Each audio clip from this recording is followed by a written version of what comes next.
All right, sometimes when we have hip stabilization issues, it's a matter of whether it might be training. So maybe we never trained to have the hips stable, a stable platform to work on from when we're running, when we're jumping, when we're landing. You see this a lot with gymnasts and having the ability to control their knees not coming together. Also in cheerleaders. And even some of your running sports like your soccer players and your football players, all right? So some of this is a capacity issue. So do we even have the strength to be able to resist that? And then some of this is a control issue. So how do we train this to make it so that we have both the capacity and we have the control, right? This first one is gonna be one specifically for capacity. And I like to train it both as more of a power move and also as an endurance move. Okay, so our setup is we want to go ahead and be here on our side, body straight, hips out, okay? And so just for starters, we want to be able to pick our hips up off the mat, up and down. To add on to that, we're going to come up and open. All right, so press up and open. So if you watched the last training Tuesday, you saw that the scissors and the whip both needed strength from gluteus medius, all right, or otherwise known as your outer thigh muscles. All right, so this is going to be one that's going to start building the capacity. Right? If that one is too easy for you, then you're going to want to go ahead and increase the difficulty here to here. And then lastly, if that is still too easy, here to here. All right? If you have pain with any of those, then you probably want to go ahead and get that checked out. There's a couple different things that it could be. None of them fun, but all of them treatable. So again, this is going to be the first one that's going to, if you are dealing with any of the running styles we talked about in the last training Tuesday, this starts to address the scissors and the whip.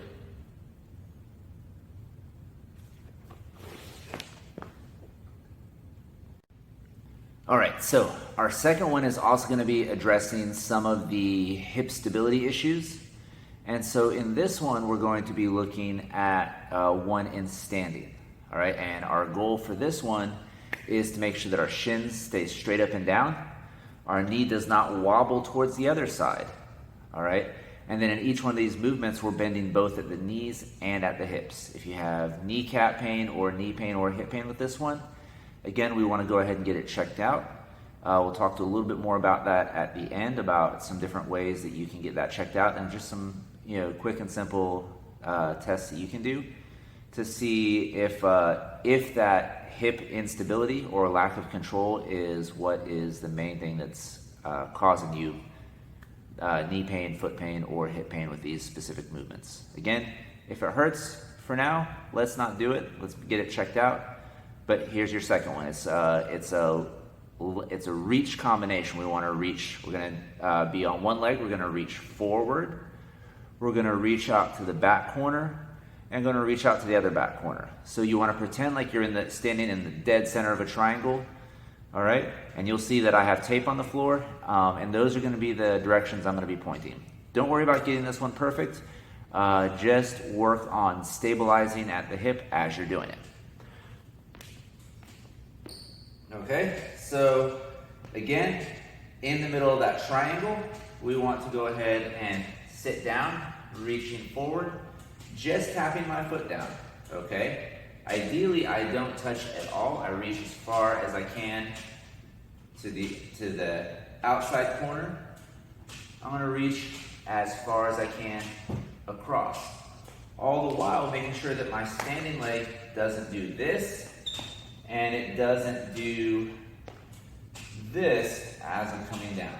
It doesn't come out past my toes. All right, again, working on a stable platform to work with this. And up next, we're gonna work on a lunge movement that will start to work on improving stability when you are in different positions other than just stride work with a run. All right.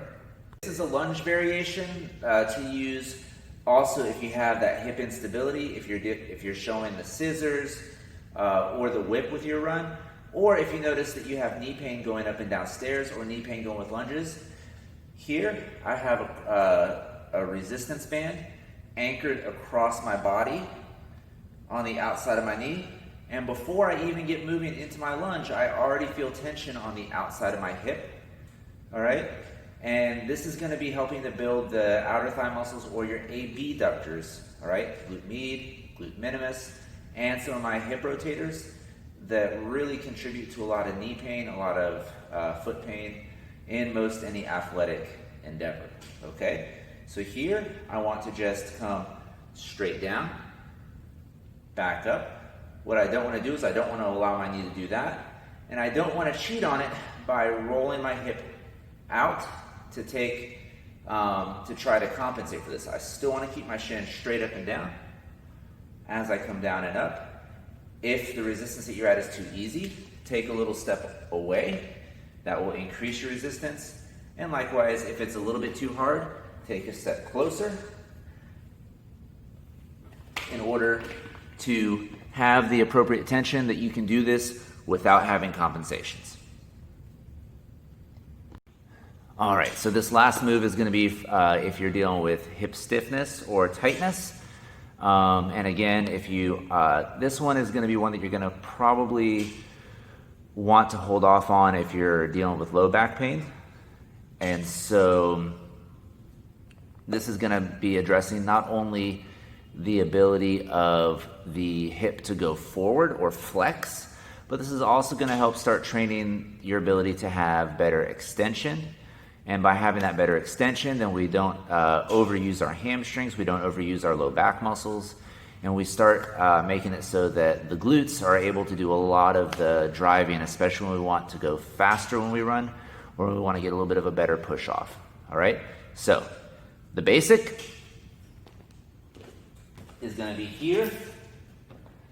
All right, so I'm going to have this knee here, this leg in front, and some of you may already feel tension on the front side of the hip that's closest to you with the leg back.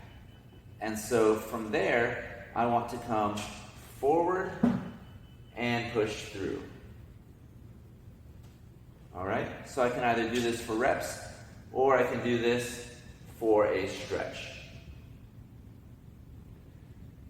All right, up next we have our variation on this one. Is I'm going to come here, I'm going to reach back and bend my back leg, and then come up as high as possible, balancing on 2 points and pulling that heel towards my backside. All right, variations on this one. If you want to make this more difficult, slide the back leg further back. If it's a little bit too difficult, bring that hip directly a bit more underneath you for starters before you enter into the lean.